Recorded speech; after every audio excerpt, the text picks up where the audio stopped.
Assalamualaikum warahmatullahi wabarakatuh. Alhamdulillah malam ini kita kembali dipertemukan Allah SWT dalam rangka kajian malam mingguan. Kajian malam mingguan, insya Allah narasumber kita Profesor Ardi Marwan. Beliau adalah Atase Pendidikan dan Kebudayaan KBRI, Kedutaan Besar Republik Indonesia di Berlin, Jerman. Nah, alhamdulillah telah hadir sama kita. Baiklah, kita sama-sama buka agenda kita ini dengan bacaan Bismillah. Bismillahirrahmanirrahim. Oke, selanjutnya saya persilakan kepada Ketua Sahabat Quran, Robi, untuk menyampaikan sambutan. Baik, terima kasih kepada Pak Riyadi atas kesempatan dan waktunya. Bismillahirrahmanirrahim. Assalamualaikum warahmatullahi wabarakatuh. Alhamdulillahilladzi hadana li hada wa ma kunna linahtadiya laula an hadanallah. Shalatu wassalamu ala Rasulillah wa ala alihi washabihi wa man tabi'ahu wa mawalah. Allahumma sholli ala sayyidina Muhammad wa ala ali sayyidina Muhammad. Alhamdulillah, malam hari ini tak henti-hentinya kita mengucapkan puji syukur kita kepada Allah Subhanahu wa taala, yang mana pada malam hari ini Allah masih memberikan kita kesempatan, ya walaupun malam minggu gitu ya, tapi Allah masih mengizinkan kita untuk bersua di dalam kajian, kajian malam minggu. Spesial banget dari Pak Riyadi membuat kajian khusus malam minggu. Dan tadi sempat lewat dari Pontianak tuh di Bundaran, Masya Allah ramai sekali gitu ya. Tapi mahasiswa-mahasiswa yang berada di sini lebih memilih untuk kajian. Nah, itu salah satu bentuk Allah menggerakkan hati kita untuk mengikuti kajian ini. Jadi sebenarnya banyak pilihan tuh. Malam minggu ini banyak pilihan ya. Antara kita nak keluar malam minggu ataupun kajian. Alhamdulillah, bentuk kasih sayangnya Allah sama kita itu, kita dihadirkan untuk mengikuti kajian malam minggu ini. Dan materinya tuh sangat luar biasa sekali ya, Masya Allah, tabarakallah. Pematerinya juga dari yang sebutkan Pak Riyadi tadi dari Berlin, Jerman. Masya Allah. Tidak lupa juga selawat dan salam kita limpah curahkan kepada baginda Rasulullah Muhammad SAW, kepada keluarganya, kepada para sahabatnya. Dan semoga kita selaku umatnya senantiasa istiqomah menjalankan sunnah-sunnahnya sampai akhir kiamat. Jadi yang terhormat ya Pak Riyadi selaku pembina kami di UKM Sahabat Quran Mentan dan juga sebagai koordinator pendikar Muslim Universitas Tanjung Pura. Alhamdulillah, kegiatan kajian malam minggu ini juga disponsori oleh AKMI ya, atau Masjid Kampus Indonesia. Nah, kalau di Universitas Tanjung Pura, kalau mahasiswa-mahasiswi yang pernah ke Pontianak, itu di Masjid Mutadin. Nah, jadi kalau adik-adik, mahasiswa-mahasiswi yang ada di Pontianak, boleh sekali-kali ke Masjid Kampus kita, ya di Untan. Tepatnya di Bundaran di Gulis. Dan juga disponsori oleh Sahabat Quran Universitas Tanjung Pura dan Pendikar Muslim Untan. Nah, alhamdulillah. Tidak lupa juga yang saya hormati dan saya Masya Allah tabarakallah, pemateri kita pada malam hari ini yaitu Profesor Dr. Haji Adi Marwan, SPD MED. Beliau adalah Atase Dikbud KBRI Berlin, Jerman. Selamat datang, ahlan wa sahlan Bapak Profesor ya. Dan kami mengucapkan terima kasih yang sebesar-besarnya sudah bisa hadir membersamai kami pada malam hari ini. Buat adik-adik, mahasiswa dan mahasiswi yang ada di sini, boleh sediakan buku dan alat tulisnya. Nah, insya Allah ini materi yang sangat luar biasa sekali. Nah, silahkan dicatat apa yang Bapak Profesor nanti sampaikan. Dan pesan juga ya untuk mahasiswa-mahasiswi yang ada di sini, sediakan pertanyaan. Nah, sayang kalau nggak bertanya gitu. Nah, juga mungkin sedikit Pak Riyadi ingin menjelaskan UKM Sahabat Quran gitu.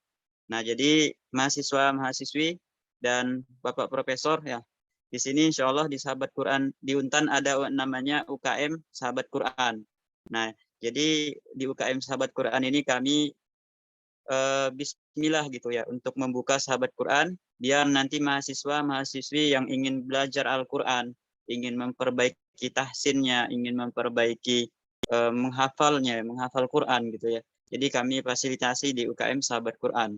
Nah, jadi nanti kalau misalnya mahasiswi dan mahasiswa yang ada di Untan ingin belajar Al-Quran, kita sediakan fasilitas nih. Nah, namanya UKM Sahabat Quran.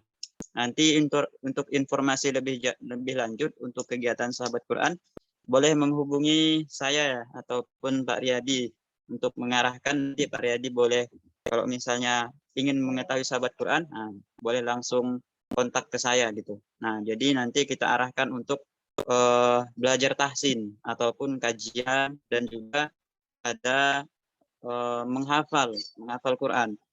Nah, di sini kita akan belajar untuk menghafal ya dengan metode MIM, namanya itu metode menghafal itu mudah. Kita akan belajar nanti kalau ada mahasiswa yang ingin bergabung, kita akan belajar ayat dan juga kosakatanya. Nah, jadi Pak Riyadi juga menyuruh mahasiswa-mahasiswi baru untuk membaca arti dari Al-Quran dari juz pertama sampai juz 30 gitu. Nah, mungkin sekian yang bisa saya sampaikan. Kurang dan lebihnya saya mohon maaf. Billahi taufiq wal hidayah. Assalamualaikum warahmatullahi wabarakatuh. Waalaikumsalam warahmatullahi wabarakatuh. Baiklah, tanpa menunggu waktu lama lagi, karena kita harus selesai jam 9, biar adik-adik mahasiswa punya agenda yang lain. Kami persilakan kepada Prof. Ardi Marwan untuk menyampaikan nasihat-nasihat beliau. Saya silakan, Prof. Silakan, Prof. Baik, terima kasih Pak Ustadz Riyadi. Assalamualaikum warahmatullahi wabarakatuh. Bismillahirrahmanirrahim. Alhamdulillahirrabbilalamin. Wassalatu wassalamu ala asrafil anbiya'i wal mursalin Sayyidina Muhammad wa ala alihi washabihi ajma'in. Suara saya jelas ya? Baik. Sebelumnya perlu saya informasikan bahwasanya saya sempat kontak dengan Pak Riyadi, agak khawatir saya tidak bisa hadir dalam acara malam ini, karena memang bertepatan dengan jadwal penerbangan saya dari Berlin ke Jakarta. Jadi posisi saya sekarang sedang karantina ini di hotel di Jakarta, kurang lebih selama 3 hari. Kemudian setelah itu saya akan meneruskan perjalanan ke Ketapang, melihat ibu saya yang sedang dalam kondisi kurang sehat. Gitu. Jadi alhamdulillah terima kasih kepada Pak Riyadi dan juga kepada UKM Sahabat Quran ya. Luar biasa ini, luar biasa ya. Malam Minggu di zaman saya dulu, zaman jahiliyah saya ngapel gitu. Ini sekarang anak-anak sekarang luar biasa, Masya Allah ya. Ini luar biasa ya Pak Riyadi bisa membuat teman-teman kita mahasiswa mengisi malam mingguannya dengan kegiatan yang sangat luar biasa ya. Jadi memang menambah ilmu, kemudian tidak menambah dosa kita gitu ya kan, karena malam minggu ini syarat dengan dosa biasanya ya kan, karena keluar kemudian bercampur antara pria dan wanita ya, bahkan ada yang bahkan yang lebih dari itu gitu ya, tapi teman-teman di sini sekarang luar biasa gitu mengadakan kegiatan seperti ini, jadi kami sangat mengapresiasi. Jadi untuk teman-teman semua, pada ketua UKM dan juga ini UKM ya namanya ya, koreksi kalau saya salah. Kemudian kepada seluruh mahasiswa, selamat sudah mengikuti kegiatan ini dan mudah-mudahan bisa istiqomah ya, bisa sampai seterusnya. Izin kami memperkenalkan diri sedikit. Sebetulnya saya bukan orang lain, maksudnya saya sendiri dari Untan ya. Saya menyelesaikan S1 saya di Untan, alma mater Untan, dan saya pun orang Pontianak gitu. Jadi apa namanya, sekarang aja lagi numpang di Berlin sebentar gitu. Toh nanti saya akan kembali ke Pontianak. Jadi keseharian saya sebetulnya adalah saya staf pengajar di Politeknik Negeri Pontianak. Kebetulan sebelum saya berangkat ke Berlin, saya juga mengajar beberapa kelas di Untan ya, khususnya di Pasca Sarjana. Baik, Terima kasih sekali lagi. Pada kesempatan ini karena saya dikasih topik yang bebas umum kata Pak Riyadi, jadi saya bingung nih topiknya apa ini. Kita topiknya mungkin ngobrol santai aja kali ya. Gak usah yang tegang-tegang, gak usah yang serius. Tapi silakan kita saling sharing. Saya bukan berbagi ilmu, tapi lebih kepada cerita mungkin ya, sama sedikit sharing. Jadi monggo silakan nanti kalau ada yang ingin ditanyakan terkait dengan misalnya apapun itu, apakah terkait dengan fungsi tugas saya sebagai Atase Pendidikan dan Kebudayaan di KBRI Berlin di Jerman, ataupun dalam fungsi saya yang lainnya sebagai orang Pontianak atau sebagai apapun itulah ya kan. Jadi bebas karena topiknya umum sekali. Jadi silakan. Saya ingin sedikit cerita mungkin ya teman-teman. Kebetulan saya sudah berada di Berlin kurang lebih setahun lebih ya, setahun 3 bulan 4 bulan. Dan mudah-mudahan kalau tidak ada aral merintang, insya Allah mungkin saya akan berada di Berlin itu sampai dengan tahun 2023 ya, sesuai dengan SK penugasan saya oleh Kementerian Pendidikan dan Kebudayaan.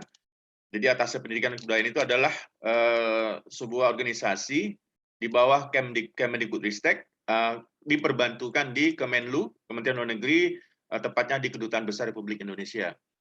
Sekedar informasi saja, saat ini ada sekitar 19 atase pendidikan dan kebudayaan tersebar di berbagai perwakilan RI di berbagai negara. Yang contohnya Rusia, Korea Selatan, kemudian Inggris, Belanda, Prancis, ya, di negara-negara besar, Amerika, ya. Itu Adikbud, ya. Fungsinya adalah untuk memperkuat kerjasama pendidikan dan kebudayaan antara RI, ya, antara Indonesia dengan negara akreditasi. Akreditasi adalah negara di mana Adikbud ditugaskan. Kemudian yang berikutnya adalah ketika jujur saya sebelum bertugas sebagai Adikbud, saya ke Jerman itu hanya kurang lebih 3-4 hari ya, itu pun dalam rangka konferensi dan itu pun hanya satu kota yang saya kunjungi ya. Jadi wawasan saya terhadap Jerman itu sangat minim sekali pada saat itu, tepatnya di tahun 2009. Dan saya hanya berkunjung kurang lebih 3-4 hari hanya untuk konferensi, jadi sangat sedikit yang saya pahami tentang kehidupan Jerman pada saat itu. Kemudian masuklah di tahun 2020, tepatnya di bulan Agustus, ketika saya pertama kali menjejakkan kaki di Jerman, tepatnya di ibu kotanya, di ibu kota Jerman, yaitu Berlin. Dulu yang saya khawatirkan adalah, apakah di Jerman ini, khususnya di kota Berlin ini, populasi muslimnya banyak ya? Apakah sulit apa tidak menemukan makanan halal? Bagaimana dengan masjid? Apakah masjid banyak ya? Jangan-jangan nanti saya mengalami kesulitan gitu loh. Itu pertanyaan yang apa namanya mengiang di kepala gitu loh. Ketika akan ditugasi di Jerman ini. Gitu. Saya hanya berpikir sederhana sekali gitu loh. Jangan-jangan ketika kita ingin makan daging, kita agak kesulitan gitu loh. Misalnya tidak banyak yang menjual daging-daging halal misalnya di toko-toko gitu ya. Tetapi ternyata ketika saya tiba di Berlin, saya cukup kaget gitu loh. Ya, saya dulu pernah cukup lama ya, sebelum saya di Jerman itu saya melakukan pendidikan S2 saya itu di Australia, tepatnya di 2 kota ya. S2 saya lakukan itu di Monash University kota Melbourne. Kemudian S3 saya, pendidikan doktor saya itu tepatnya di kota Adelaide ya, di kampus Flinders University. Bayangan saya itu bahwasanya Jerman itu berbeda dengan Australia gitu ya. Australia populasi muslim cukup banyak gitu loh. Sementara Jerman itu saya pikir Eropa ya, benua biru ya. Saya mungkin tidak akan sebanyak yang ada di Australia, tapi pandangan saya salah. Jerman itu ternyata populasi muslimnya itu cukup tinggi, apalagi kota Berlin. Kota Berlin ini ternyata masyarakat keturunan Arab itu banyak sekali, terutama dari Turki ya. Apalagi ada nama sebuah kota disebut dengan kota Neukölln, ya. Itu ketika saya datang ke kota tersebut, ke wilayah tersebut, saya cukup kaget gitu loh. Ternyata itu sepanjang jalan itu tulisannya tulisan Arab. Saya pikir ini saya bukan berada di Jerman. Pikiran saya ini saya berada di Madinah atau di Mekah gitu loh. Ya, karena berbahasa Arab semua gitu loh. Dan jual juga muslim-muslim semua gitu. Ya, jadi ternyata Jerman ini populasi muslimnya sangat tinggi dan sangat tidak sulit untuk menemukan makanan halal ataupun masjid ya. Jadi itu sedikit perkenalan saya tentang kehidupan Muslim di Jerman. Kemudian setelah setahun lebih saya berada di sini, akhirnya saya sudah mulai bisa menyelami tentang Jerman ya. Jadi Jerman ini teman-teman itu mengklaim dirinya sebagai land of ideas. Land of ideas. Ya. Mungkin teman-teman belum tahu ya, Jerman itu pendidikannya gratis. Dari SD sampai dengan S3. Saya ulangi. Jerman itu satu negara yang menerapkan pendidikan tidak berbayar. Tidak ada SPP. Untuk siapa? Untuk seluruh penduduk bumi. Jadi bukan hanya untuk warga negara Jerman, tapi untuk seluruh penduduk bumi. Artinya untuk siapa saja yang mau berkuliah di Jerman, silahkan. Anda tidak perlu bayar SPP. Ada 16 negara bagian di Jerman. Ya, hanya ada satu negara bagian, karena negara bagian itu adalah kayak kita provinsi gitu ya. Jadi di Jerman itu negara bagian itu diberi kebebasan, otonomi untuk menentukan kebijakan-kebijakan ya. Tapi umumnya di seluruh negara bagian kecuali satu itu menerapkan tidak ada biaya kuliah atau SPP. Hanya ada satu negara bagian disebutkan Baden-Württemberg ya. Itu salah satu kotanya, misal kota Konstan itu berbatasan dengan Swiss. Nah itu menerapkan SPP. Pun SPP-nya tidak semahal dengan negara-negara lainnya gitu ya. Saya ambil contoh. Waktu saya dulu melakukan pendidikan S3 di Australia, SPP saya itu kurang lebih 1 semester pada saat itu, tahun 2007, itu sebesar kurang lebih 150 juta per semester. Ya, teman-teman, bayangkan, 1 semester itu sekitar 150 juta. Nah, di Jerman, 150 juta itu bisa digunakan untuk biaya hidup 1 tahun. Saya ulangi, di Jerman 150 juta itu bisa digunakan untuk biaya hidup kita selama 1 tahun tanpa membayar SPP. Itu satu. Jadi di sini saya banyak sekali bertemu dengan mahasiswa-mahasiswa kita yang kuliah di Jerman, itu mereka tidak ada beasiswa. Banyak dari mereka tidak dapat beasiswa, artinya mereka mengandalkan kemampuan diri mereka sendiri ataupun dari orang tua. Bahkan ada satu mahasiswa, dari banyak mahasiswa ya, ada satu yang saya temui, itu yang lapor langsung menginformasikan ke saya, dia ketika selesai S1, dia kerja dulu selama 2 tahun untuk mengumpulkan uang. Dari ngumpulkan uang selama 2 tahun ini, ya dia gunakan untuk biaya kuliah dia S2 di Jerman. Ya, jadi sampai seperti itu. Teman-teman tahu di sini Pak Presiden kita, ya almarhum B.J. Habibie, ya itu adalah salah satu alumni Jerman yang sangat terkenal, ya. Beliau menyelesaikan pendidikannya di RWTH Aachen, ya, di kampus di kota Aachen, dekat perbatasan dengan Belanda, ya. Jadi Pak Habibie menyelesaikan pendidikannya di situ, terus banyak lagi tokoh-tokoh kita yang menyelesaikan pendidikannya di Jerman. Ya, jadi ini saya bukan promosi Jerman ya, teman-teman. Jadi saya mengatakan ini karena saya berada di Jerman. Pun sebelum saya bertugas sebagai Adikbud, tidak ada banyak hal yang bisa saya ceritakan tentang Jerman. Tetapi setelah saya ditugaskan sebagai Adikbud, saya kira ini harus saya sampaikan. Bagi teman-teman, adik-adik yang ingin sekolah ke luar negeri, ya, Jerman merupakan salah satu pilihan negara yang luar biasa, terkenal dengan pendidikannya, teknologinya, kehidupan sosialnya, jaminan sosialnya, luar biasa. Ya. Adik-adik mau cari apa? Mau cari tempat yang indah, Jerman banyak tempat yang indah. Adik-adik atau teman-teman mau cari taman-taman, di Jerman itu tiap pojokan taman-taman. Ya. Kalau di kita, di Pontianak itu di Gulis. Ya. Untan misalnya, itu udah mulai hijau kita lihat gitu ya. Saya dulu, bayangan saya Untan itu hijau banget gitu loh. Karena banyak pohon-pohon gitu ya.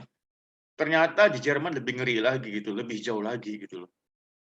Ya, di Jerman itu kampus-kampus cantik-cantik sekali ya. Kota-kotanya hijau sekali ya. Nah, jadi banyak sekali keunggulan Jerman yang tidak bisa diceritakan satu persatu. Kemudian bagi adik-adik nanti yang sekarang sedang S1 ya, kalau ingin S2 nanti ke Jerman monggo silahkan ya. Di sini pentingnya penguasaan bahasa Inggris ya. Saya tidak mengatakan pentingnya penguasaan bahasa Jerman gitu loh. Saya kira sebelum bahasa Jerman lebih bagus fokus dulu ke bahasa Inggris gitu. Karena bahasa Inggris bahasa netral ya atau universal gitu. Jadi di Jerman ini sudah mulai banyak program-program studi atau universitas-universitas yang menawarkan program pendidikan dalam bahasa Inggris. Bukan program pendidikan bahasa Inggris ya, tapi program perkuliahan atau program studi yang menggunakan bahasa Inggris sebagai bahasa pengantar. Jadi silakan ya adik-adik teman-teman tingkatkan kemampuan bahasa Inggrisnya ya, bisa di UPT Bahasa dengan Bu Stella ya, atau bisa di tempat-tempat lain, latihan TOEFL, latihan IELTS ya kan. Jerman syarat IELTS-nya nggak tinggi, tidak setinggi ketika mungkin teman-teman mau kuliah di Inggris sendiri atau di Australia, 6,5 atau 7 ya, 580 atau 600 daripada TOEFL. Di Jerman itu rata-rata syaratnya hanya 6,0 untuk IELTS, jadi tidak apa ya, tidak setinggi kalau teman-teman atau adik-adik mau kuliah di Inggris. Ya, jadi mungkin itu secara umum tentang Jerman, ya, industrinya luar biasa.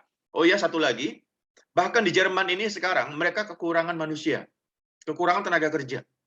Mereka sekarang membutuhkan setidaknya 400.000 skilled migrant workers atau tenaga kerja ahli ya untuk bekerja di Jerman. Saat ini kita sudah MOU antara pemerintah kita RI dengan pemerintah Jerman untuk mengirimkan tenaga keperawatan untuk bekerja sebagai perawat di berbagai fasilitas kesehatan termasuk rumah sakit di Jerman. Ya, jadi ini terbuka lebar. Ya, sekarang sudah mulai buka pendaftaran dan insya Allah mulai tahun depan kita akan mengirimkan perawat kita untuk bekerja di Jerman. Dan saat ini juga KBRI sedang berupaya untuk melihat bidang-bidang lain selain keperawatan ya untuk bisa dikirim ke Jerman. Jadi itu sedikit sekilas tentang Jerman. Kemudian yang berikutnya adalah sekali lagi saya ingin menekankan tentang pentingnya penguasaan bahasa Inggris ya, adik-adik. Jadi saya sendiri memang kebetulan saja memang saya bisa berbahasa Inggris dikarenakan mungkin ya saya kuliahnya di S1 saya pendidikan bahasa Inggris ya. Jadi itu sangat sedikit banyak sangat membantu saya untuk meningkatkan kemampuan bahasa Inggris saya gitu. Kemudian dilanjutkan dengan mendapatkan beasiswa dari pemerintah Australia ya untuk pendidikan pasca sarjananya S2 dan S3. Apa ya? Sekarang itu sebetulnya keluar negeri itu bukan hanya miliknya orang yang mampu. Jadi nggak usah khawatir nih teman-teman. Saya ini orang tua saya misalnya hanya buruh tani misalnya. Oh, orang tua saya misalnya hanya pekerja kasar misalnya. Oh, orang tua saya hanya wira swasta kecil. Atau oh, orang tua saya hanya buka toko di rumah misalnya. Sebetulnya dengan profesi orang tua kita seperti itu, harusnya kalau menurut saya itu malah harusnya kita menjadi tertantang gitu loh untuk untuk bisa meningkatkan meningkatkan ekonomi keluarga kita dengan kita berupaya untuk menjadi lebih sukses dari orang tua kita dalam pekerjaannya maksud saya ya. Saya tidak mengatakan sukses dalam bidang yang lain ya, tapi ini kita bicara masalah profesi saja. Ya, karena ukuran sukses itu sangat relatif tergantung perspektif mana kita memandangnya gitu loh. Kalau saya jujur ya teman-teman, adik-adik semua, kalau saya jujur, saya ingin teman-teman semua itu sukses dalam arti dari sisi profesinya, karirnya, juga dari sisi ekonominya, ya karena Muslim yang kuat itu adalah Muslim yang taat sekaligus Muslim yang mampu secara ekonomi. Itu penting sekali untuk dipahami, karena Muslim yang mampu secara ekonomi, kemudian pada saat yang sama Muslim tersebut adalah Muslim yang taat, saya yakin-yakinnya maka akan banyak Muslim yang lain merasakan manfaat dari kita, dari kelebihan yang Allah berikan kepada kita gitu, ya, terutama dari sisi kelebihan ekonomi gitu.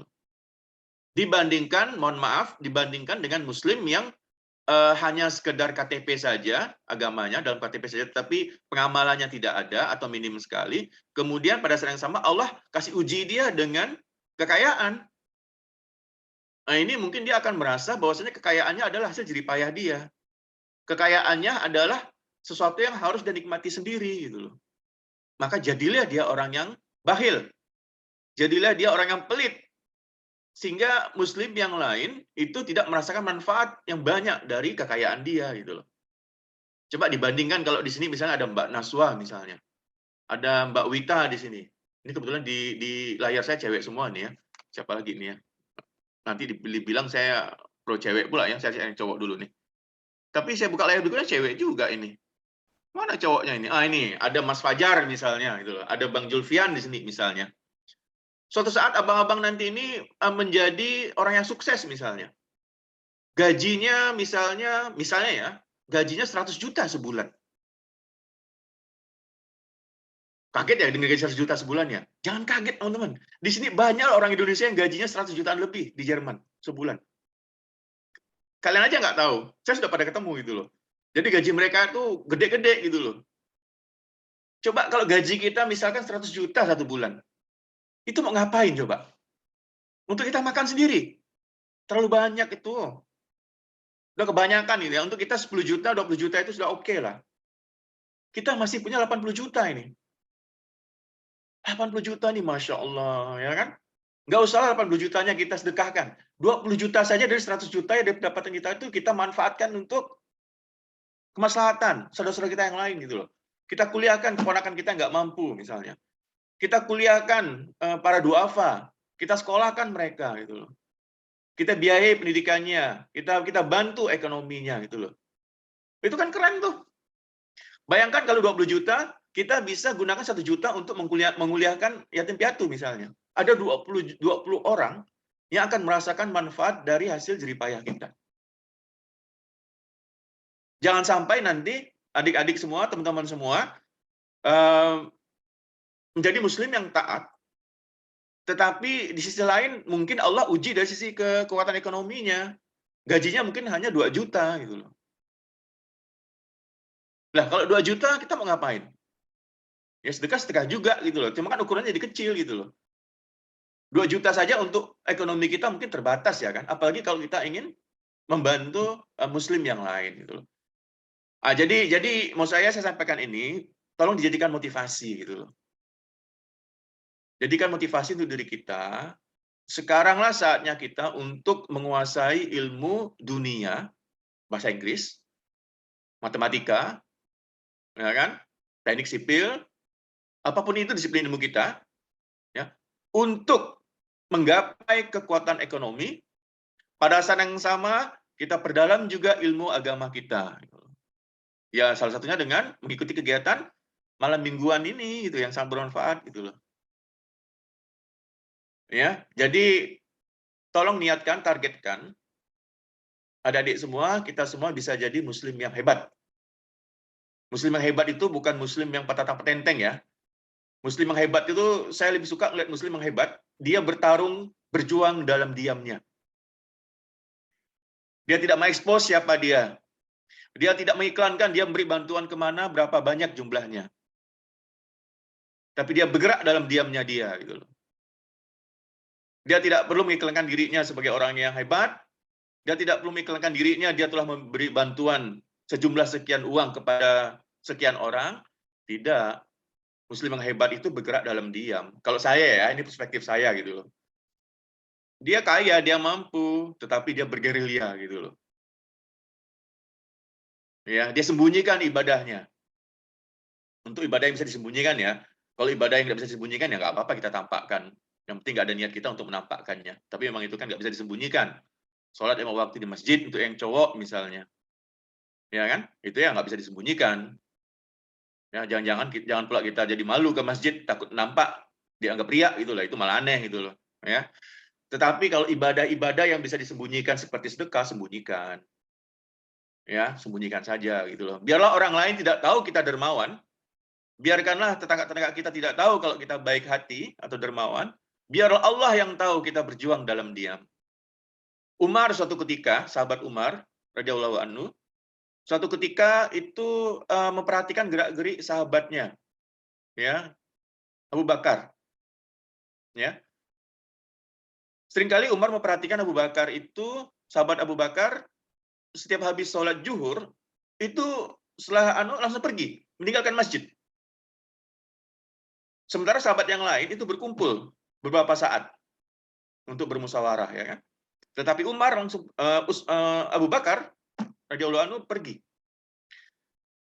Jadi suatu saat Umar datang ke rumahnya Abu Bakar As-Siddiq. Digedornya, Assalamualaikum, ditanya istrinya, di mana Abu Bakar?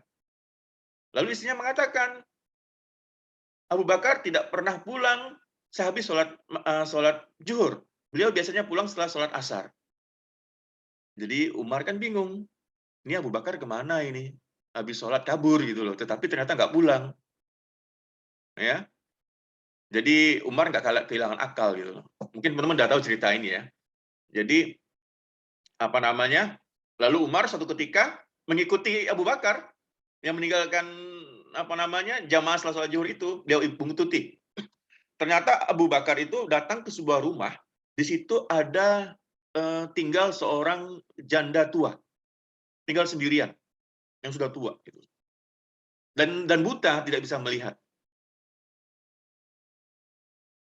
Setelah Abu Bakar keluar, lalu Umar menggedor rumah itu, mengucapkan salam, kemudian Umar bertanya kepada si janda tua ini, apa yang dilakukan orang tadi gitu loh. Nah, janda tua itu yang mengatakan dia nggak tahu ini orang datang setiap habis sholat zuhur memasak untuk dia gitu loh. Apa namanya mengurus keperluannya gitu loh.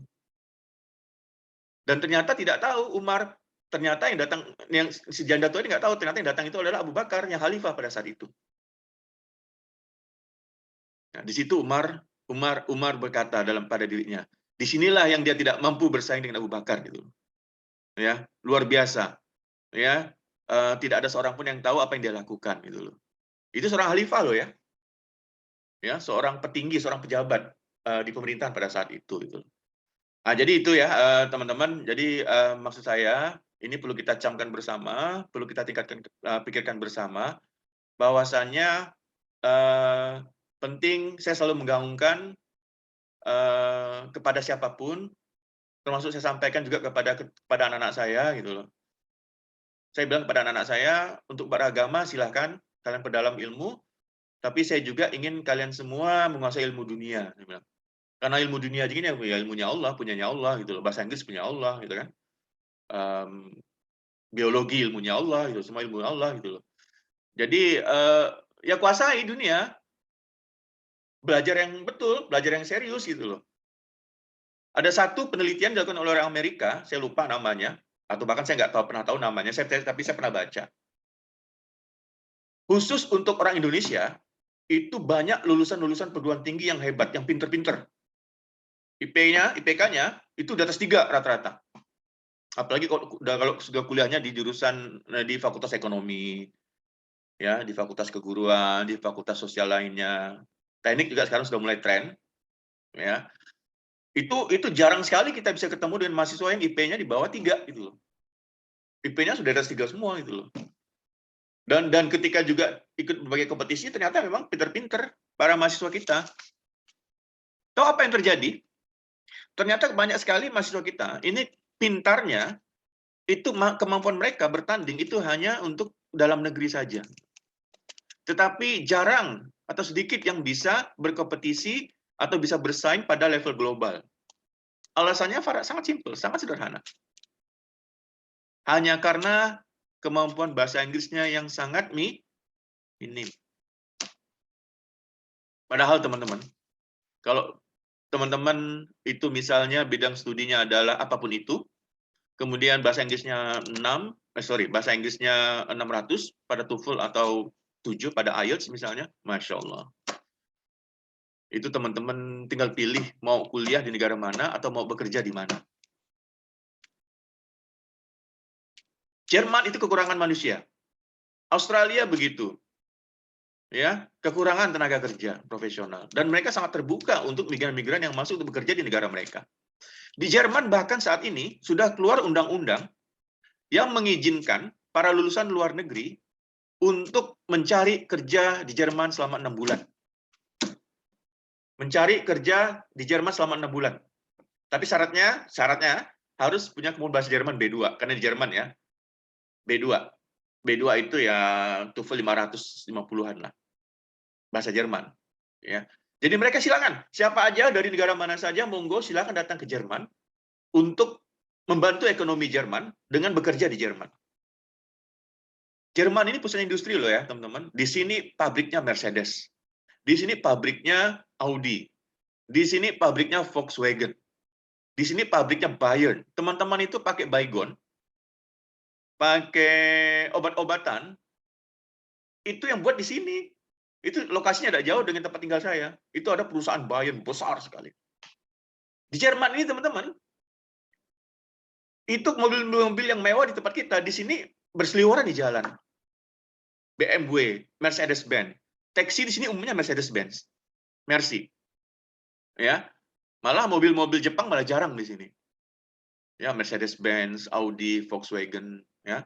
Mobil dinas saya sendiri itu adalah Audi dengan Volkswagen. Kemudian macam-macam, ya. Airbus itu punya pabrik di sini. Wah, Jerman ini gudangnya teknologi. Jadi makanya mereka sangat kekurangan tenaga kerja terampil. Ya, jadi mungkin itu ya. Saya tidak ingin muter-muter kemana-mana. Jadi sekedar pengantar saja dari saya. Jadi intinya yang saya sampaikan adalah, marilah kita semua, ya, khususnya adik-adik ini ya, usianya masih usia emas sekali. Usianya masih usia dalam rangka mencari jati diri, ya, menapak kira-kira nanti profesinya apa ke depan. Sekarang inilah, ya, kurangi waktu bermainnya, kurangi waktunya bersosial media, bukan tidak boleh ya, dikurangi kuantitasnya dan frekuensinya, gunakan untuk memperdalam ilmu-ilmu yang dibutuhkan oleh dunia saat ini, plus juga tentunya dengan memperdalam ilmu yang akan memberi kita bekal untuk setelah mati. Saya kira itu sedikit pengantar dari saya, Pak Riyadi, dan Mas siapa tadi ya, selaku Ketua UKM. Mohon maaf jika ada yang salah dalam penyampaian. Saya akhiri dulu, nanti kita lanjut dengan diskusi. Assalamualaikum warahmatullahi wabarakatuh.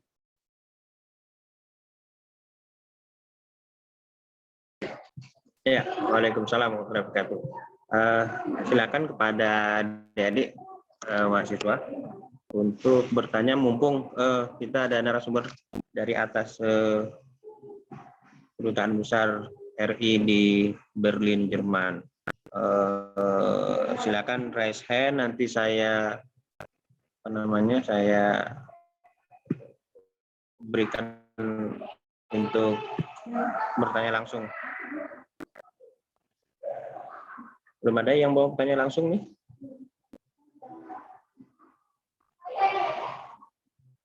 Siapa?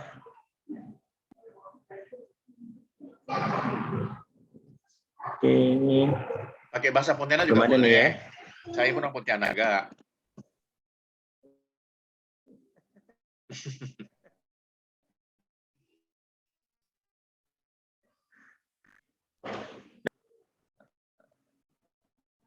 Kalau mau tanya, saya unmute.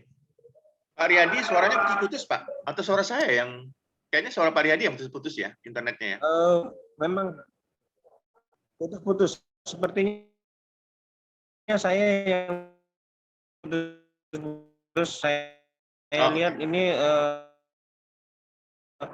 kecil. Ya. Kalau belum ada yang bertanya, boleh cerita yang lain, Prof. Baik. Bagaimana di Prof? Saya mau nanya, bagaimana keberagamaan di sana ya? Saling ini antar agama. Oh, ini udah ada yang nanya nih. Namanya Astira. Astira, silakan di-unmute. Astira. Ya, Silakan, Assalamualaikum warahmatullahi wabarakatuh. Selamat malam, Bapak. Maaf, saya off cam, Pak, karena jaringan saya putus-putus, Pak. Jadi saya ingin bertanya kepada Bapak Ardi Marwan ya. Katanya dulu juga pernah kuliah di Untan kan, Pak.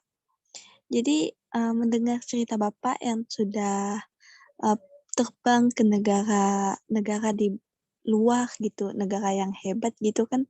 Jadi saya tuh tertarik mendengar cerita Bapak tadi. Jadi gimana nih Pak cara yang itulah Pak, apa aja sih yang perlu dipersiapkan ya?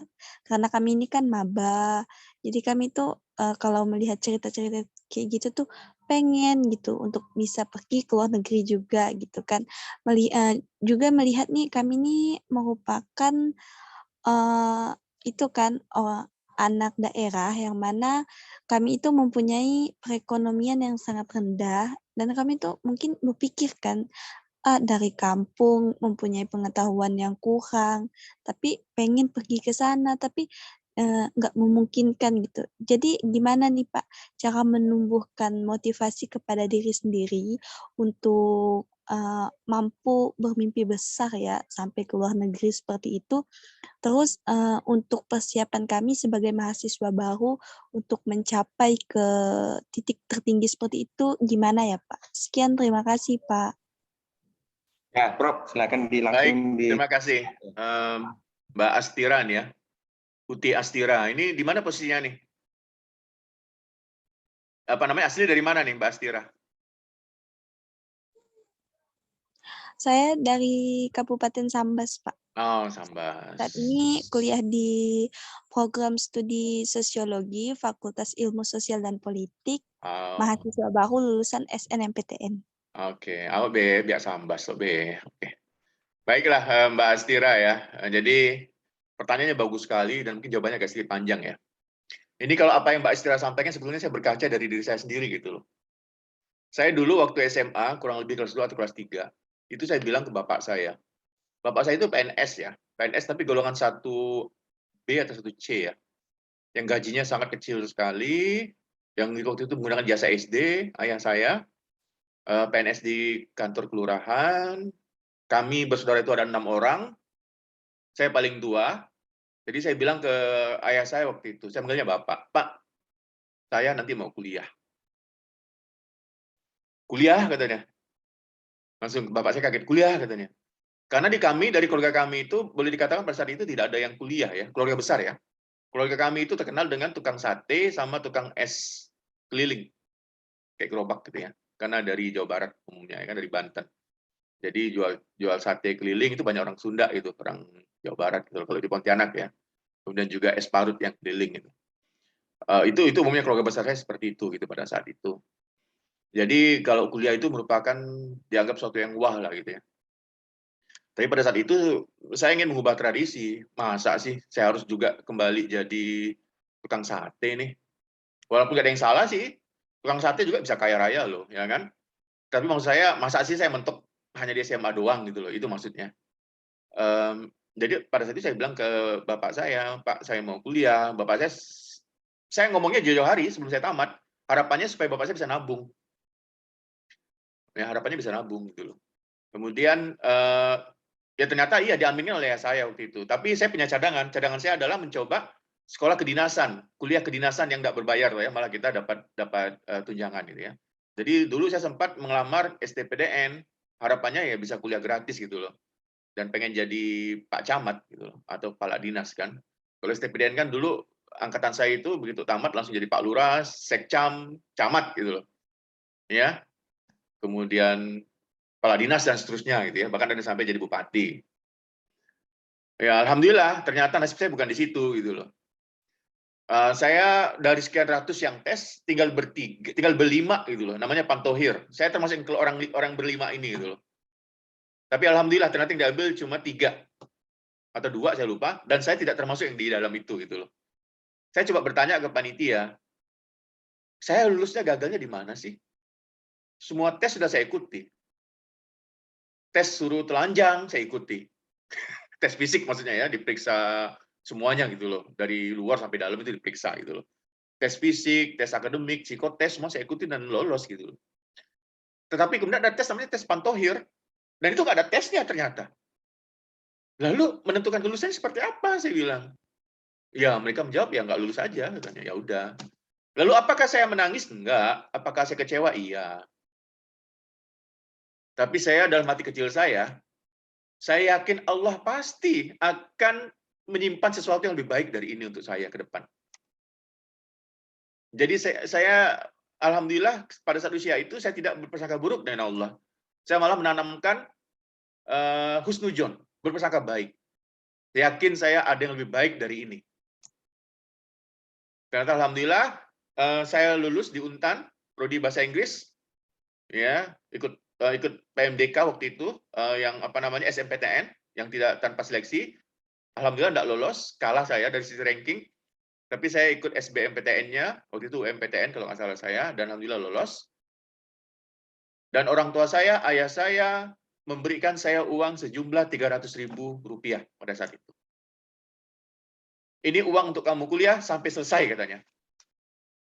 Saya bingung, 300.000 tahun 93 untuk kuliah sampai selesai. SPP saya pada saat itu satu semester 150.000. Jadi sebetulnya uang 300.000 itu sebetulnya hanya uang untuk kuliah selama 1 semester. Kok bukan 2 semester? Karena semester pertama itu ada uang pendaftaran, alma mater, baju, buku segala macam 150.000. SPP-nya 150.000. Jadi sebetulnya uang yang dikasih ayah saya itu hanya cukup untuk membiayai saya 1 semester. Tetapi di awal orang tua saya mengatakan, ayah saya mengatakan, ini uang untuk kamu kuliah sampai selesai. Sisanya kamu cari sendiri. Loh, gimana saya pikir nih? Apa mungkin saya bisa cari sendiri? Seusia saya tamat SMA, baru kuliah semester 1. Lalu begitu saya diterima, saya mulai kuliah, saya mulai berpikir, bagaimana saya akan membiayai SPP saya di semester 2 gitu loh. Artinya saya harus berpikir keras nih, saya harus cari pekerjaan apa gitu loh. Jadi saya ke teman-teman saya, alhamdulillah ketemulah dengan sahabat saya. Ya waktu itu abangnya buka industri rumahan kecil, buka kue kering. Ya, saya membantu dia untuk nitipkan kue itu keliling ke seluruh kota warung-warung yang di Pontianak gitu.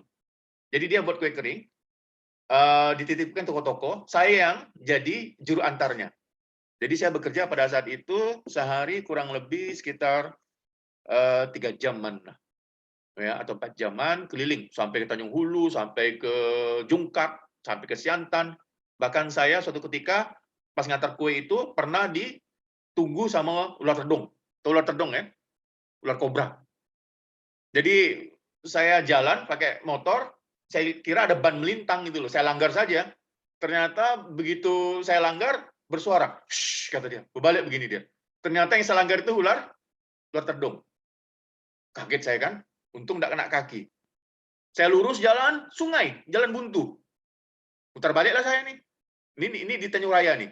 Mutar balik, ternyata ular itu nunggu saya. Jadi kurang lebih saya nunggu 15 menit. Ular tunggu sampai 15 menit, saya nunggu dia Kak. Ternyata dia bosan nggak nunggu saya kan. Baru dia lari, baru saya berjalan. Itu suka dukanya. Pernah juga pas ngantar, itu toplesnya jatuh gitu loh. Jadi saya itu kalau ngantar itu, satu kotak itu isinya bisa 6 toples, itu sampai 4 tingkat, ikat pakai ban sepeda tuh.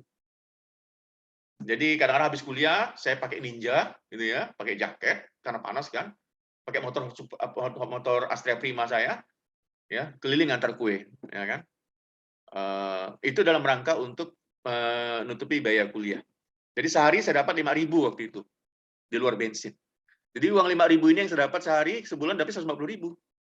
Berarti upah saya sebulan itu bisa digunakan untuk nutupi SPP kuliah saya 1 semester. Nah, sempat saya bekerja itu kurang lebih 1 semester 6 bulan. Nah, semester 3 baru Allah kasih saya rezeki dengan saya diterima mengajar sebagai guru bahasa Inggris di kursus. Akhirnya saya mengajar sampai dengan saya mendapatkan gelar sarjana saya. Jadi itu ya adik-adik. Kemudian pada saat semester 5 nih, ini jadi saya curhat nih. Ini saya sampaikan supaya ini jadi masukan untuk kita semua gitu. Bahwasanya insya Allah kalau kita ada keinginan yang kuat, motivasi yang kuat, Allah bukakan jalannya gitu loh. Allah bukakan jalannya. Nanti ada jalan lain saya ceritakan lagi. Tapi saya lanjutkan dulu ceritanya. Semester 5 kalau nggak salah saya, atau semester 3 atau 4 atau 5 saya lupa. Waktu itu kan saya mulai aktif di kemahasiswaan ya, organisasi mahasiswa bahasa Inggris ESA waktu itu. Jadi saya mulai aktif. Jadi manfaat aktifnya kita di organisasi ini adalah kita dekat sama dosen. Ya contohnya teman-teman ini nanti dekat dengan Pak Riyadi gitu loh.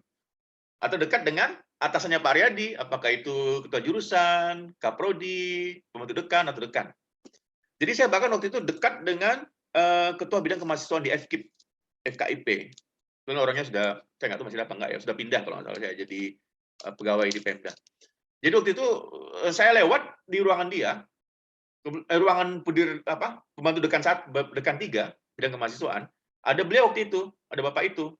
Saya lewat teriakannya saya, "Oi," gitu dia. Jadi pejabat ini kalau udah dekat dengan mahasiswanya panggilannya, "Oi. Sini kok," gitu dia. "Siapa?" Ada apa nih Pak? Nya, sini, duduk ke sini. Izin Pak, ada apa nih Pak? Nya, kok maunya? Ada beasiswa. Mau enggak kata dia. Jadi saya dapat beasiswa itu bukan lamar. Tapi karena saya lewat depan ruang, masuk dekan 3, di situ ada bagian kemahasiswaan, diteriakkannya saya. Ada beasiswanya. Beasiswa apa nih Pak? TID, Tunjangan Ikatan Dinas. Apa nih Pak? Kau, kata dia, jabatkan dosen kalau sama kita ngomongnya tak kau kan? Nah, biasalah, itu karena udah akrab, bukannya kasar, itu karena akrab ya kan? Kau kuliah sampai selesai, kau dikasih beasiswa. Begitu kau tamat dari sarjana, kau langsung dapat NIP, kau jadi guru bahasa Inggris di sekolah SMA waktu itu. Benar sikit nih Pak. Kau mau enggak? Kalau kau mau, aku langsung kasih iya nih.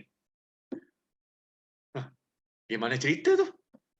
Ditawarin beasiswa karena lewat depan dia gitu loh. Mimpi apa saya itu kan? Nama beasiswanya TID, entah sekarang masih ada apa enggak tuh ya. Tunjangan Ikatan Dinas. Lalu apa jawaban saya? Saya pun degil enggak? Berapa sih Pak beasiswanya sebulan tuh? Pengen nggak tahu saya angkanya? Kau nih, kasih beasiswa nanya angka gitu. Duitnya sejumlah 25.000 sebulan. Waktu itu ya. Cik, gak paham, saya bilang. Nah, ini apa ya? Karena sudah akrab, jadi ngomongnya pun saya pun begitu. Kecil gak paham. Tak ada ke beasiswa yang besar sedikit, saya bilang. Ini kau tak mau kan ini nih? Ini kau langsung jadi pegawai negeri nih, begitu kau tamat. Mau saya, Pak. Mau pula, saya bilang. Tapi kalau ada lebih besar lagi, lebih mau lagi saya, Pak, saya bilang. Jadi, kau tak mau ini, kata dia. Ini ada nih, Pertamina, kata dia. Berapa Pertamina, Pak? 75.000. Pertamina ya, Pak, saya bilang. Jadi saya menolak, bukan menolak sih ya, waktu itu. Lebih kepada saya sebetulnya ingin jadi dosen waktu itu. Jadi mau saya begini, kalau untuk jadi guru zaman saya, untuk jadi guru PNS zaman saya itu tidak sulit. Apalagi jurusan bahasa Inggris pada saat itu. Teman saya satu kelas rata-rata PNS semua, guru. Jadi sebetulnya tidak sulit gitu loh. Artinya karena pada saat itu memang mahasiswa jurusan bahasa Inggris, prodi bahasa Inggris tidak banyak. Jadi insya Allah yang selesai-selesai itu ya pasti insya Allah tersalurkan semua sebagai guru gitu. Pada saat itu ya, kalau sekarang udah banyak sekali. Target saya pada saat itu adalah ketika saya tamat, saya ingin kasih diri saya tantangan 3 tahun dulu. Karena dari begitu masuk kuliah prodi bahasa Inggris, otak saya sudah pengen keluar negeri. Apa sebab? Begitu saya masuk semester 1, ternyata dosen saya gelarnya aneh-aneh. Ada gelarnya M. Upling. Apa M. Upling itu? Master of Applied Linguistics. Ada gelarnya M. Aling, Maling. Master of Arts Linguistics. Ada gelarnya MED, TESOL. Ada gelarnya MSc. Macam-macam. Saya cek lagi, mereka kalau masuk cerita. Aku nih lulusan dari Ohio University, Amerika. Aku nih lulusan dari Inggris. Aku nih lulusan dari Boston. Aku nih lulusan dari Latrobe. Aku nih lulusan dari mana lagi deh waktu itu ya? Singapura. Ternyata dosen-dosen saya ini hebat-hebat semua, lulusan luar negeri. Makin saya semangat kuliah. Jadi saya kalau kuliah itu tak mau duduk di bangku urutan nomor 2. Saya selalu milih urutan nomor pertama. Tetapi kalau mata kuliah yang ngantuk, yang bukan bidang keilmuan saya, ini saya buka kartu nih. Saya tak mau duduk paling depan. Saya mau sembunyi paling belakang. Contoh, ini nggak usah ikut, ini salah nih ya. Tapi saya cerita. Ini apa adanya nih. Dulu ada mata kuliah namanya PKLH. Pendidikan, apa ya? KLH, Kependudukan Lingkungan Hidup.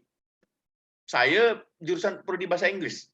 Apa pula saya harus belajar PKLH nih? Tak semangat saya ini.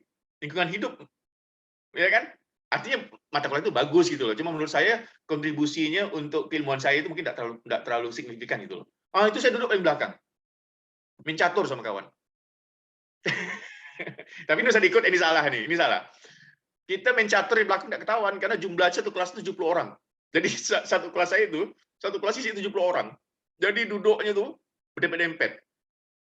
Tak ada pendingin, tak ada AC. Kipas angin yang ada itu kipas angin yang berputar tuh. Blak, bluk, blak, bluk, blak, bluk, ya kan? Putar iya, angin tak ada. Kuliah jam 2 siang, berkeringat, nampak matahari lah semua.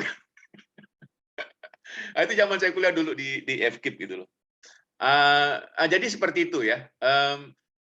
Motivasi saya keluar negeri itu pertama dikarenakan saya mendapatkan contoh-contoh dosen yang memang lulusan luar negeri. Lalu saya mulai degil otak saya nih. Mereka bisa, apa pula saya tak bisa? Mereka makan Indomie, saya pun sama enggak makan Indomie. Mereka makan sotong, saya pun makan sotong enggak. Artinya menunya sama, tak beri ya gitu loh. Artinya mestinya pun kita pun bisa enggak? Artinya itu sebetulnya untuk motivasi diri ya, bukannya lalu kita lalu ujub ya, bukan.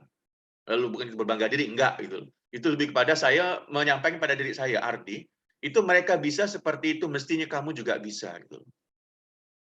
Jadi itu teman-teman ya. Jadi saya sebisa mungkin untuk mata kuliah keilmuan saya, itu saya tidak akan pernah absen. Walaupun dosen ngajarnya ngantuk. Walaupun dosen itu kadang-kadang dicuekin mahasiswa. Jadi kadang-kadang ada dosen yang ngajar tuh, dia ngajar nih. Tapi mahasiswa push up di belakang pun tidak tahu. Atau tak peduli. Zaman saya itu lucu-lucu. Teman-teman saya lucu gitu. Untuk ngilangkan ngantuk, kadang-kadang dia bergurau di belakang. Ambil push up di belakang. Main catur di belakang. Tapi saya enggak. Kalau untuk matematika keilmuan saya pasti itu paling depan. Saya tidak melihat dia orangnya yang ngajarnya seperti apa, tapi saya melihat isi yang dia ajarkan. Itu yang saya pelajari waktu itu. Jadi ya teman-teman dari situ semua, alhamdulillah Allah buka jalan. Kemudian satu lagi, ini yang perlu kita lakukan ya. Tidak ada salahnya teman-teman itu menggosip yang baik ya. Ada gosip yang baik ya. Jadi sebetulnya kalau saya memahami, gibah itu, ini harus gibah ya, ngomongin orang lain, itu sebetulnya ada satu yang dibolehkan kalau menurut saya gitu loh. Kan kalau kita ngomongkan orang lain itu, yang tidak boleh itu, kalau orang lain tersebut yang kita omongkan itu, kalau kita ngomongkan seperti itu tidak senang. Tapi kita ngomongkan orang lain itu karena kehebatan dia, karena kebaikan dia. Kita ceritakan. Saya dulu tiap habis maghrib, saya sering menyebut salah satu senior saya, itu saya ngomongnya ke depan mak saya. Kami itu setiap habis maghrib, itu keluarga kami itu kumpul di depan habis maghrib tuh bercengkrama. Ayah saya, bapak saya, mak saya, kemudian ada beradik saya. Kadang-kadang saya selalu mengatakan, kadang-kadang saya habis pulang ngajar itu ngajar khusus, saya ikut gabung, mak ada kawan saya itu senior saya namanya si A, hebat dia, bisa dapat beasiswa ke Melbourne waktu itu. Itu yang saya omongkan sampai mak saya itu apa kau nih? Malah ngomongin orang luar negeri, jak tolen katanya. Iya, saya sering sampaikan itu. Saya sering bangga-banggakan orang-orang hebat itu di depan ibu saya. Mungkin, dan saya yakin seperti itu. Saya yakin karena saya mungkin sering ngomong seperti itu, mak saya di dalam doanya mungkin ada menyebut nama saya gitu. Bisa saja, saya tidak pernah nanya sih. Bisa saja mak saya itu berdoa, ya Allah, ini si Hardi ini suka benar nak ngomongkan si A, si B, malah ajak pergi ke luar negeri tolen katanya. Dia tuh suka gitu loh, bangga dengan orang yang bisa seperti itu. Kasih gak dia Allah kesempatan seperti yang orang itu rasakan itu. Mungkin. Jadi saya yakin-yakinnya, bisanya saya sampai pada posisi seperti ini, yakin-yakinnya saya bukan karena saya hebat. Bukan karena saya pintar. Tapi yakin saya ini dikarenakan doa orang-orang yang sayang dengan saya. Orang yang sayang dengan saya itu bisa mak, atau bisa jadi mahasiswa yang sering saya motivasi, atau bisa jadi siapapun yang kita bantu gitu loh. Jadi insya Allah teman-teman jangan pernah kita merasa kita itu misal suatu saat kita sukses ya, itu dikarenakan hasil upaya kita, enggak. Saya sampai bisa ke Jerman pun hasil, saya sering ngomong sama istri. Belum minggu lalu saya ngomong sama istri itu. Minggu lalu kemarin. Nengok salju turun. Nengok semua pohon itu tak ada daunnya. Kan sekarang masuk musim dingin nih di Berlin nih. Masya Allah, saya bilang. Pernah mimpi tak? Rasanya bisa Allah kirim kita ke sini, saya bilang. Anak-anak bisa kuliah di sini. Anak saya 4. Dan istri saya kemarin baru bulan lalu keguguran. Ya, baru 2 minggu 3 minggu lah keguguran, baru 4 minggu lah ya, karena kondisi janinnya kurang sehat. Anak saya 4, yang tua sekarang sudah semester 3 di kampus di Berlin, yang nomor 2 sedang persiapan untuk kuliah, nomor 3 sama nomor 4 masih SD. Jaraknya jauh, antara nomor 3 dan nomor 4 itu jaraknya 9 tahun. Nah, jadi alhamdulillah teman-teman, saya bisa keluar negeri, anak, istri juga bisa merasakan apa yang saya rasakan. Gitu. Manfaatnya saya dapat itu bukan untuk saya sendiri, tapi juga untuk istri dan anak-anak saya. Mereka juga bisa ikut bersama kami ke Jerman. Dan semuanya dapat beasiswa. Alhamdulillah anak-anak saya dapat beasiswa. Beasiswa karena jabatan bapaknya gitu. Jadi alhamdulillah nggak artinya memang saya tidak keluar duit. Negara yang keluar duit untuk biaya pendidikan anak saya gitu. Termasuk tiket pesawatnya itu dibiayai oleh negara. Jadi alhamdulillah. Tiket saya kasih tahu aja ya. Saya kemarin baru beli tiket nih. Tiket saya itu kalau dirupiahkan itu kurang lebih sekitar PP itu sekitar 15 juta. Dari Jakarta ke Jerman. Ya. Kadang-kadang bisa lebih mahal, bisa sampai 20 jutaan. Nah, kemarin saya dapat tiket itu sekitar 15 jutaan ya.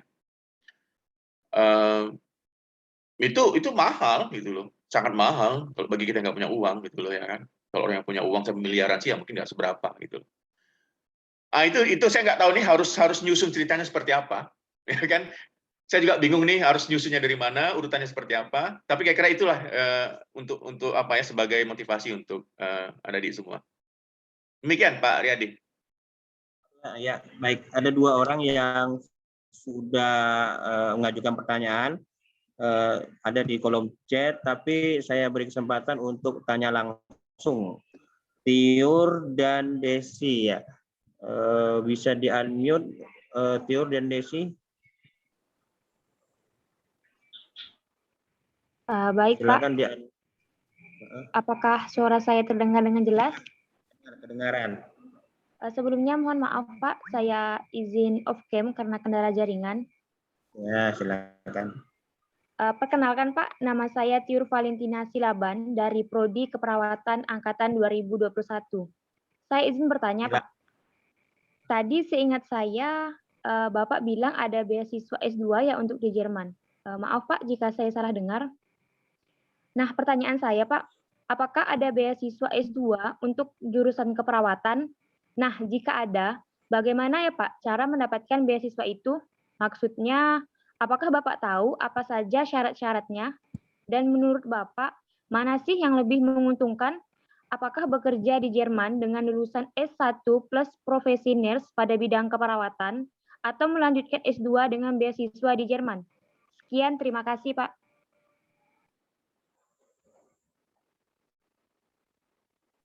Baik, bagus sekali pertanyaannya. Ini saya kirim kolom chat ya. Itu nama beasiswa kalau mau ke Jerman ya, untuk S2 atau S3 namanya DAD. Itu beasiswa dari pemerintah Jerman. Tapi tentunya juga ada beasiswa LPDP ya dari pemerintah Indonesia bagi kita yang mau ke Jerman atau ke negara lainnya. Pertanyaan yang kedua adalah lebih bagus yang mana gitu ya? Bekerja di Jerman dengan status kita sebagai lulusan keperawatan, nurse gitu ya, atau S2 gitu loh. Ya, menurut saya itu pilihan-pilihan sebetulnya ya. Tujuannya apa dulu nih? Ketika ingin kalau ingin bekerja jadi perawat di Jerman ya, saya sebut saja, mungkin gajinya ya bisa sekitar 2.000-an atau bahkan 3.000-an euro ya, atau sekitar 40-50 juta sebulan ya. 40-50 jutaan sebulan loh ya. Ya gede, tapi di Jerman juga kan biaya hidup nggak murah ya. Terutama untuk sewa, kalau di sini sebutnya Wohnung ya, apartemen ya, itu juga tidak murah gitu loh. Untuk apartemen sendiri kita mungkin untuk yang 2 kamar itu bisa sampai 1.000-an gitu. Ya, jadi nggak murah juga gitu loh. Kalau untung mana sih ya sebetulnya kalau bisa bekerja di Jerman ya bagus sekali, sangat menguntungkan. Karena bayangkan kita kalau gajinya 3.000 nih, 300 ya kita kirim ke mak tuh mak bingung. 300 tuh sama dengan 5 juta. Kita kirim tiap bulan 5 juta ke mak. Mak sawan tuh. Alamak, kau nih nong yang kirim 5 juta tiap bulan nih benar enggak sedikit kau nih. Cukup enggak untuk makan di sana tuh? Kali mak begitu kan. Coba kalau kita gajinya kerja di Indonesia, gajinya cuma 3 juta. Kirim berapa ke mak tuh? Kalau 3 juta gaji kita. Borok ngirim, malah kita minta balik ke mak. Mak, gajiku tak cukup, mak. Untuk kebutuhan sebulan misalnya. Atau kalau ngasih pun cuma sekitar 200-300 ribu gitu. Itu maksud saya ya. Kalau kita bisa berkarir di luar negeri, ya, mak yang biasa kita kirim hanya 200 ribu, itu angkanya bisa jadi naik gitu sesuai dengan pendapatan kita gitu. Iya kan?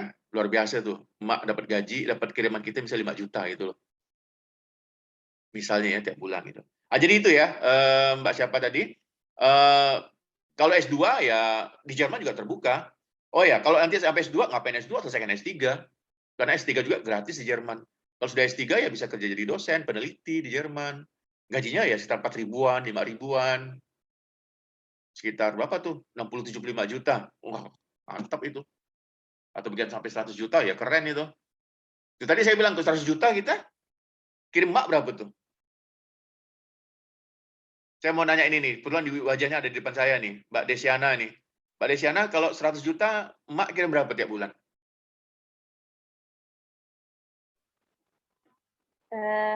Setengah gaji. Masya Allah, pingsan emak tuh. Emak kita kirim 50 juta tiap minggu, tiap bulan naik haji emak tuh. Tiap bulan umroh emak tuh. Masya Allah. Itu maksud saya. Itu maksud saya, jadilah kita muslim yang kuat gitu, secara ekonomi gitu loh. Karena orang-orang yang tersayang di sekitar kita pasti insya Allah akan merasakan manfaatnya. Itu ya jawaban saya. Desi dan Putri, coba siapa ini? Desi dan Putri, silakan. Dua-duanya nih.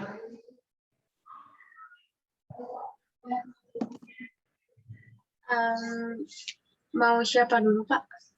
Ya, silakan yang sudah ini. Desi, Ya, pasti. Mbak Putri, silakan.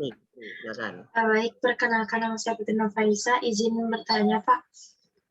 Kalau misalkan buat kayak mahasiswa-mahasiswa baru yang semester 1 ataupun mau ke semester 2 gitu, ada nggak buat beasiswa yang ke Jerman ataupun ke negara lainnya gitu?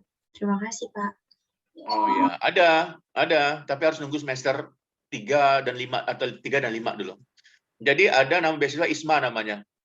Indonesian International Mobility Awards namanya. Ya.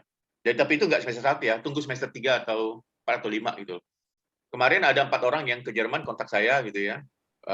Dan tahun depan kita akan mengirim lebih banyak lagi. Ada kampus-kampus di Jerman yang juga akan menerima mahasiswa ini gitu. Jadi itu selama 1 semester. Jadi adik-adik bisa berada di Jerman ini ikut kuliah di kampus di Jerman tersebut selama 1 semester. Nanti SKS-nya diakui 20 SKS ketika kembali ke Untan. Ya, tidak hanya Jerman, juga ada beberapa negara lainnya gitu loh. Tapi kalau mau ke Jerman ya seperti itu, lewat jalur ISMA. Ya? Oke. Baik, Pak. Assalamualaikum warahmatullahi wabarakatuh. Apakah kedengaran suara saya, Pak? Ya. Sebentar, Desiana. Itu di belakang ini paspor gitu. Al-Quran terjemahan. Oh ya, Al-Quran. Mudah-mudahan bisa jadi paspor juga nanti ya. Amin. Perkenalkan Pak, nama saya Desiana Rizika Putri dari Prodi Kehutanan Angkatan 2021. Ingin bertanya Pak, pengalaman suka duka apa yang Bapak alami selama tinggal di Jerman dan apakah toleransi agama di Jerman sangat baik Pak? Terima kasih Pak. Ya, pertanyaan bagus sekali. Di Jerman untuk kota-kota besar, Berlin, Dortmund, München atau Munich, ya kan? Saya tidak melihat ada permasalahan untuk toleransi ya. Tetapi memang juga di Jerman ada juga, saya nggak nutup-nutupi, ada juga garis keras ya. Tapi itu ada di beberapa kota kecil saja gitu. Ya, tapi secara umum untuk di Berlin misalnya, ini yang berjilbab di mana-mana, bahkan ada bercadar di mana-mana, itu nggak ada masalah sih. Masjid juga ada berapa. Indonesia juga punya masjid di sini, IWKJ namanya. Tapi itu masih ngontrak gitu. Jadi nggak usah khawatir ya. Islam alhamdulillah tumbuh subur di sini. Praktek toleransi beragama sangat baik di sini. Orang tidak pernah menanya kita kamu agama apa gitu loh. Karena mereka sangat menganggap itu privasi kalian gitu loh. Itu bukan ranah umum yang harus jadi perhatian gitu. Jadi alhamdulillah kita tidak ada masalah yang serius untuk saat ini ya. Kemudian hanya memang Islamofobia itu memang saat ini juga sedang jadi suatu permasalahan di Eropa ya, khususnya mulai dari Prancis itu kan, terutama ketika mereka juga sudah mulai mengatakan ekspresi diri itu bisa dilakukan dalam bentuk apapun, termasuk dengan menggambar kartun nabi, dan memang ya mau nggak mau sedikit banyak itu bisa memicu menjadinya disharmonisasi gitu loh ya, disharmoni. Jadi ada gitu loh. Tetapi untuk di Jerman sendiri saya kira toleransinya masih sangat-sangat baik. Terus kendala apa gitu yang saya hadapi di sini? Untuk beragama ya, menurut saya enggak sih ya. Sholat Jumat bebas kita, saya kadang sholat Jumatnya di KBRI, kadang juga saya di Masjid Indonesia, di UWKJ gitu loh. Jadi cuma memang harus saya akui gitu loh. Sholat 5 waktu di masjid agak nggak gampang di sini. Agak nggak gampang karena masjidnya terbatas dan jaraknya nggak deket gitu loh, jauh. Itu satu. Kedua, tantangan lainnya adalah beda dengan kita. Kalau kita kan untuk ibadah puasa khususnya itu waktunya stabil ya. Imsaknya jam berapa tuh? Ya kisaran jam 4 gitu kan. Kemudian atau jam 4 lewat ya. Kemudian maghribnya ya jam 6 atau jam setengah 6 gitu loh. Kalau di Eropa ya tergantung musim. Kalau musim dingin, imsaknya bisa jam 7 pagi. Jam 7 pagi itu masih belum subuh, ya. Nanti bukanya jam setengah 4 kalau musim dingin.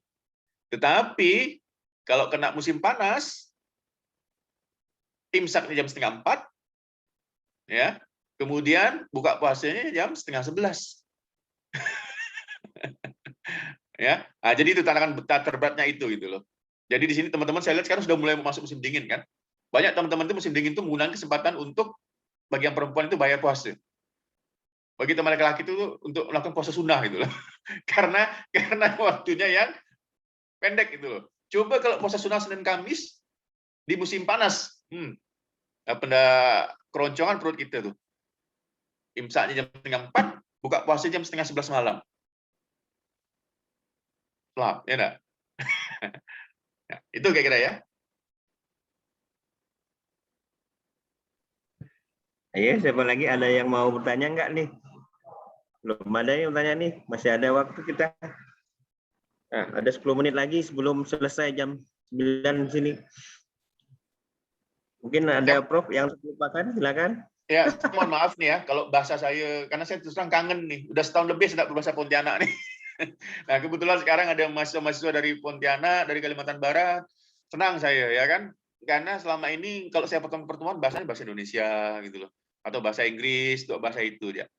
Saya sendiri tidak bisa berbahasa Jerman, ya, dan itu memang ada sedikit kendala gitu ya, ketika saya ke toko berbelanja gitu. Ternyata tidak semua orang Jerman yang tua-tua khususnya itu bisa berbahasa Inggris. Ya, saya ke rumah sakit misalnya, kayak kemarin ngantar istri gitu loh. Ya agak kesulitan juga gitu loh. Jadi seringkali saya juga minta bantuan staf saya untuk mentranslasi, menerjemahkan gitu. Itu juga tantangan untuk kehidupan di Jerman ini ya. Walaupun sebetulnya masyarakat Jerman sendiri sudah, terutama yang usia-usia muda ya, itu umumnya hebat-hebat bahasa Inggrisnya selain bahasa Jerman yang mereka miliki. Ya, jadi ya teman-teman silakan kalau ingin ke Jerman kuliah, cari beasiswa nggak dapat gitu loh, boleh. Kalau dapat bagian jatah tanah 1 kapling dari orang tua, jual ya. Misalnya 200 juta misalnya, jadikan modal awal untuk bisa kuliah S2 di Jerman misalnya. Ya, untuk setahun. Biaya hidup kita setahun. Nah, setelah itu kita bisa ambil kerja gitu. Prof, motivasi Silakan, untuk belajar bahasa Inggris, Prof. Motivasi untuk belajar bahasa Inggris, Prof. Motivasi, Pak. Motivasi cara-caranya gimana untuk bahasa Inggris itu adik-adik ini? Adik-adik mahasiswa baru ini perlu sekali ini. Saya kira sebetulnya motivasinya ya, kalau ini Pak Riyadi, kalau motivasinya memang pengen keluar negeri ya, saya kira dengan sendirinya itu motivasi sebetulnya sih. Iya kan? Kalau memang punya keinginan ingin melihat dunia yang lain, bukan dunia yang gaib ya, maksud saya di bumi Allah yang di bagian lain, ya saya kira mau tidak mau harus menguasai bahasa Inggris. Terus terang saya memperdalam bahasa Inggris yang motivasi saya karena pengen keluar negeri. Ya, saya melihat orang-orang hebat yang sudah bisa ke berbagai negara, saya juga pengen merasakan seperti yang apa mereka rasakan gitu. Jadi ya sebenarnya begini ya. Kemudian motivasi kedua adalah sebenarnya adik-adik yang perlu diketahui, upaya yang kita lakukan saat ini itu sebetulnya impact-nya bukan hanya ke diri kita loh. Impact-nya adalah ke orang yang berada di sekitar kita. Ya, jadi kalau adik-adik misalnya bahasa Inggris bagus, itu nanti yang merasakan manfaatnya tidak hanya adik sendiri gitu loh. Suami, istri, anak-anak gitu loh. Emak, bapak gitu loh. Itu insya Allah bisa merasakan semuanya gitu loh. Jadi kalau kita ketika sedang belajar bahasa Inggris kita timbul perasaan malas, ingat, ini rasanya kalau kita malas nih kasihan ini anak-anak kita nanti ini tidak bisa merasakan kesempatan untuk bisa keluar negeri gitu loh. Nah, jadi itu sih Pak Riyadi, karena motivasi yang lain apa ya? Saya kira motivasi yang utama adalah dengan bahasa Inggris yang bagus, maka adik-adik itu bisa apa ya? Meningkatkan kemampuan ekonomi dengan lebih baik gitu loh ya. Peluangnya lebih besar daripada kita hanya menguasai ilmu kita saja tanpa menguasai bahasa Inggris. Jadi peluang untuk meningkat ekonominya dengan sangat baik itu jadi lebih besar. Itu kira-kira Pak Riyadi. Cara-caranya Prof untuk belajar menguasai bahasa Inggris Prof. Oh, Nah, sekarang itu zaman surga, Pak, kalau untuk belajar bahasa Inggris. Nggak perlu kuliah bahasa Inggris, bisa bahasa Inggris sendiri kita. YouTube itu, Pak Riyadi, sosmed itu, wah itu sebenarnya sumber belajar semua gitu loh. Kalau perlu teman-teman buka grup WA, di mana grup itu hanya ber-WA dalam bahasa Inggris.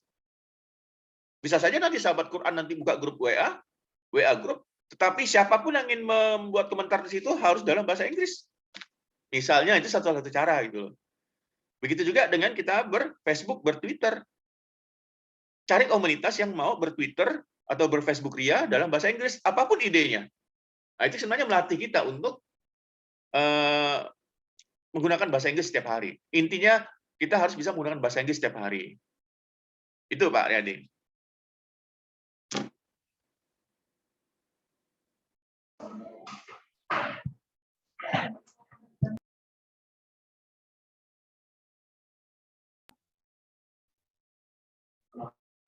Ayo, ada enggak? Nih, mahasiswa mau tanya lagi?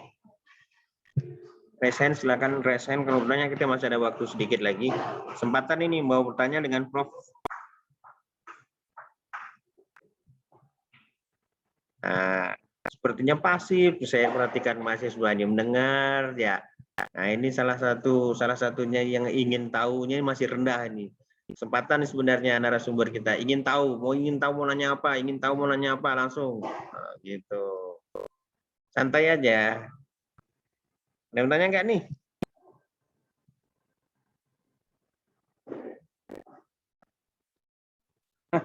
Masih tinggal 5 menit lagi, Prof. Mungkin ada nasihat-nasihat yang terakhir. Baik, Pak Riyadi. Saya izin ini agak melompat-lompat karena baterainya habis. Saya ngambil charger HP dulu. Baik, jadi teman-teman semua, adik-adik, saya ingin sekedar menekankan kembali, mari kita sama-sama target menjadikan diri kita menjadi muslimah yang kuat. Ya, silakan kita sholat 5 waktu di masjid. Mari kita menghafal Al-Quran. Mari kita menghafal hadis. Mari kita mempraktekkan sunnah. Tapi jangan lupa, siapkan juga porsi waktu kita untuk memperdalam ilmu Allah yang lainnya, yaitu ilmu untuk menggapai dunia. Yang kita jadikan kuda tunggangan untuk indah peluang akhirat kita yang baik ke depannya, insya Allah. Gitu. Jadi maksud saya, menjadilah muslim yang kuat, yang secara ekonomi kita mapan, buat orang tua kita bangga, buat orang tua kita naik haji, buat orang tua kita bahagia, buat keponakan-keponakan kita, buat yatim piatu yang lainnya, buat duafa yang lainnya bisa merasakan manfaat dari diri kita gitu. Ya, jadi muslim yang kuat itu jauh lebih hebat daripada muslim yang taat tapi secara ekonomi kurang mapan gitu misalnya ya. Jadi insya Allah kita berupaya sebisa mungkin. Memang rezeki ya, jodoh dan maut sudah Allah tentukan. Tetapi kita ingat, kita juga di dunia ini adalah sebagai aktor. Kita ini sebenarnya pelaku dari skenario yang sudah Allah buat untuk kita gitu. Tetapi seperti apa skenario yang sudah Allah siapkan untuk kita, kalau kita tidak berusaha mencari tahunya, mungkin kita nggak akan tahu juga gitu loh. Jadi kan kadang-kadang kita baru akan tahu sebenarnya skenario Allah itu seperti ini, misalnya setelah kita menjalani skenario itu gitu. Jadi intinya adalah mari kita berusaha untuk mencari tahu takdir apa yang sudah Allah tetapkan untuk kita gitu loh. Kita berupaya. Jadi bukan kita memasrahkan diri dengan takdir, tidak gitu loh. Tapi kita mari berupaya untuk mencari takdir yang baik yang sudah Allah siapkan untuk kita. Dan juga selalu saya sampaikan bahwasanya hidup ini singkat ya, teman-teman. Saya sekarang dengan Pak Riyadi ini sekarang sudah mau mendekati kepala 5. Saya 47, mungkin Pak Riyadi 40 lebih sedikit lebih di atas saya sedikit aja gitu kan. 49 hampir 50. Nah, hampir 49, hampir 50 ya kan. Kami jujur, saya sendiri merasakan rasanya baru kemarin gitu, saya semester 1 di Untan gitu loh. Ya, ternyata enggak terasa sekarang sudah usia sekian. Ternyata anak saya sekarang sudah masuk perguruan tinggi gitu. Jadi maksud saya, begitu singkatnya waktu ini gitu loh. Dan hidup itu indah gitu loh. Mari kita buat tetap indah gitu loh. Ya, jadi alhamdulillah saya berterima kasih kepada Allah karena sudah memberi saya kesempatan sejauh ini, sudah memberi kesempatan saya untuk bisa melihat bumi Allah yang lain, sudah bisa melihat keindahan-keindahan dunia yang lain. Beberapa tahun lalu saya ke Swiss, ya salah satu negara terindah di bumi. Masya Allah, Swiss itu memang indah sekali, ya kan? Allah bisa kasih kesempatan saya untuk melihat itu gitu loh. Jadi teman-teman begini ya, kalau kita berada di Eropa, saya di Jerman, itu saya mau melintas ke negara yang lain itu anytime, kapan saja. Tanpa harus ada pembatasan-pembatasan.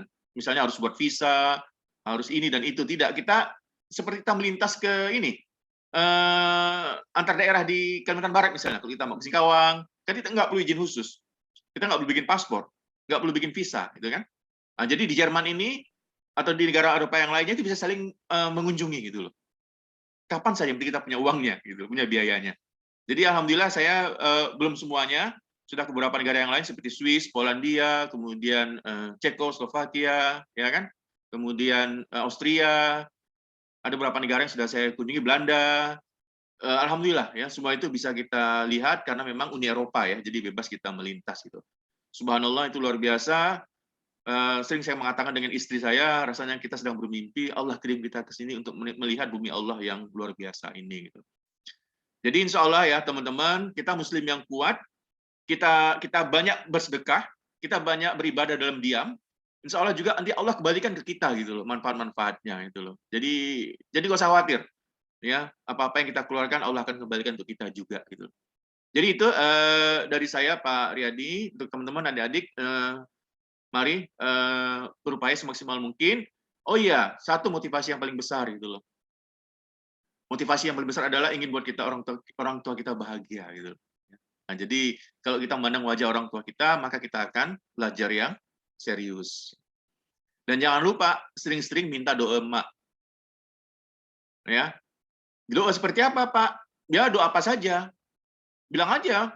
Kalau tadi Pak Riyadi nanya motivasi bahasa Inggris, gini nih, ada satu jurus bahasa Inggris yang luar biasa. Bilang ke Mak, Mak, tolong ketika Mak sholat tahajud, bilang nggak doanya gini, Mak, Allah tahu kok.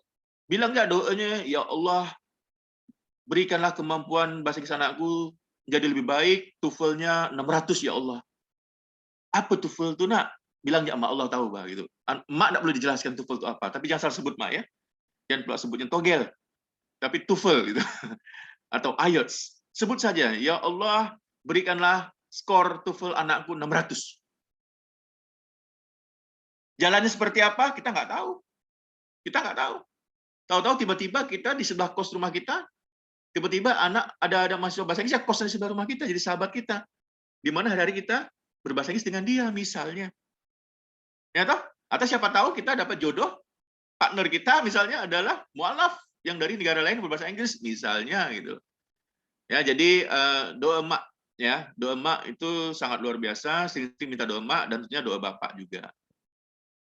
Insyaallah itu dari saya Pak Riyadi. Mohon maaf ya kalau saya agak sedikit kurang pas dalam penyampaian, karena memang ya biar bagaimanapun ya kita masih manusia ya, tidak luput dari kesalahan. Sekian dari saya. Subhanallah wa bihamdika, asyhadu an la ilaha illa anta, astaghfiruka wa atubu ilaik. Assalamualaikum warahmatullahi wabarakatuh. Waalaikumsalam warahmatullahi wabarakatuh. Ya, sudah ditutup tadi sama Prof. Ardi. Baiklah, sekali lagi saya ucapkan assalamualaikum warahmatullahi wabarakatuh.